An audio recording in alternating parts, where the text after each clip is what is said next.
She was a fashion icon and designer. She embodied strength, passion, and style in a fearless and unapologetic way. Her power, beauty, and strength inspired me as a Black woman and an athlete. She was the fastest, the boldest, and is still the very best in history.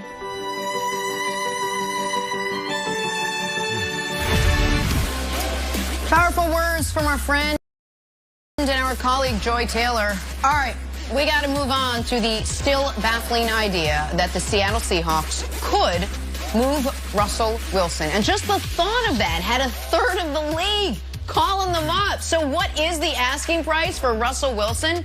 We're hearing it's the not-so-bargain price of 3 first-round picks. Meanwhile, crickets from the Seahawks themselves. Nothing. No comments. Nothing. Why, Nick? Why hasn't Seattle come out and affirmed their commitment to Russ? I don't know. And that is now the story.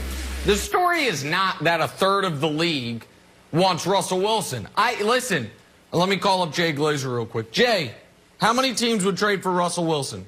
Oh, 27? 28? Okay, thanks. Appreciate it. Jay Glazer just told me. 28 teams. There's 28 teams that would trade for Russell Wilson right now. So it's just a third is called, a third will call, and, another 6 are considering it. Brandon, why hasn't Seattle come out and said something? To me, that's the story. Why would either come out and say that we're going to give Russell everything he wants, or if you don't want to do that, at least come out and say, we're not trading him.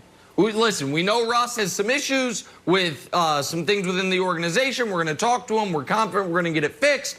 But just so everyone can save their, their long distance minutes, which used to be a thing, we're not trading.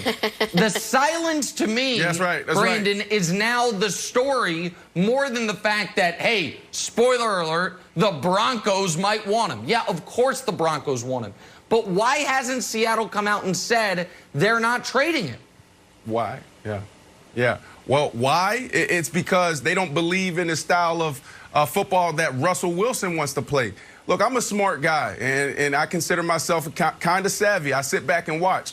One of my last cup of teas I had in the National Football League was right there, catching a touchdown pass from Russell Wilson in Denver. And so I sat back and watched, and they believe in Russ, obviously, because they paid him. They love Russ. Russ is the glue to everything that they're trying to do. I mean, Pete and Russ have a phenomenal relationship, but they want Russell Wilson to play the type of ball that they want to play. And what type of ball is that?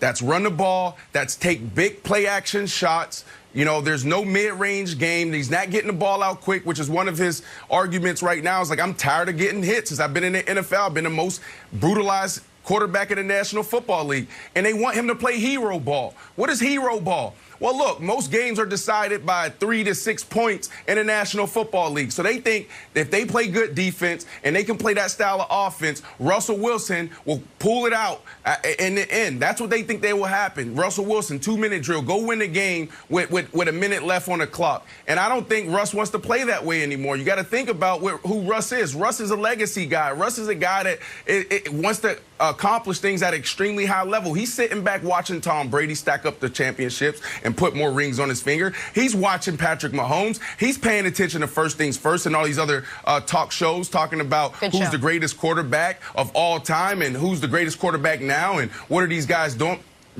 now, MVP discussion. So I think Russell Wilson is ready to move on and ascend to another level, and Pete Carroll is standing in the way, Nick. That's why. Okay, I understand all of that. I still would think if you're the Seahawks, you would say, maybe we have a bigger issue than we first thought, but there is no way we are going to solve it by moving on from the greatest player in the history of our franchise, who is coming off of, I wouldn't say his greatest season ever, but his greatest half season he's ever had. And then the wheels came off a bit, and then he got it going again at the end of the year. Like, Matt LaFleur was put in a similar situation more directly by Aaron Rodgers. And here is what Matt LaFleur did the next day. Is that a trick question?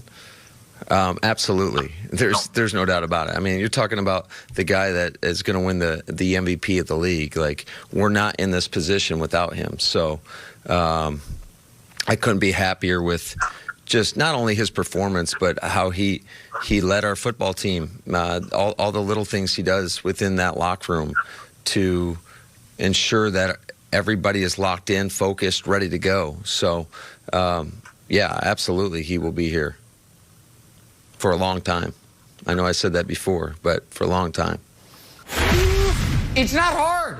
That's what you do. And by the way, the GM, Brian Gutekunst, was asked about Aaron Rodgers around that same time, about would he possibly be traded, and his quote was, "Of course not." Brandon, the fact that we haven't heard that yet does lead me to believe that when they are getting these phone calls from a third of the league, there is at least one ear that is a little intrigued by it. That there are whispers within the organization of, well, if they'll give us 3 firsts, if it's 3 firsts, 3 seconds, and a player, is that worth it? I would argue there is no price high enough to get fair value on Russell Wilson, but until I hear something like that from either Pete or Schneider, I'm going to think they are at least somewhat actively listening. Listen, there's no secret. Everyone knows I love Russell Wilson. But you got to think about this. If you can get 2 first-rounders, potentially 3, you take that.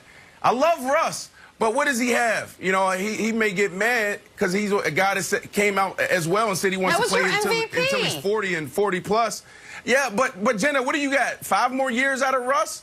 So if you're going to stand firm in your belief that how we win games is play really good defense, and we're going to run the ball on first, we're going to run the ball on second, then we're going to take big shots on play action or run the ball again, then what do you need Russell Wilson for? He's the best player on your team. When you think about Patrick Mahomes, when you think about Aaron Rodgers, these guys are building offenses around what they do best. That's not what they're doing in Seattle. Even Baker Mayfield in Cleveland, they went out and built an offense for him. And that's not happening. Even in Baltimore, although I disagree with their approach, what they're doing in the passing game, but they're doing a great job of making sure, hey, Lamar. Let's put him in the best position, you know, to succeed and push our team forward. So that's not happening in Seattle. So I think they take a real strong look at those first rounders. They get two ones. I think you take it and you move on and you just continue to play your type of ball. Play good.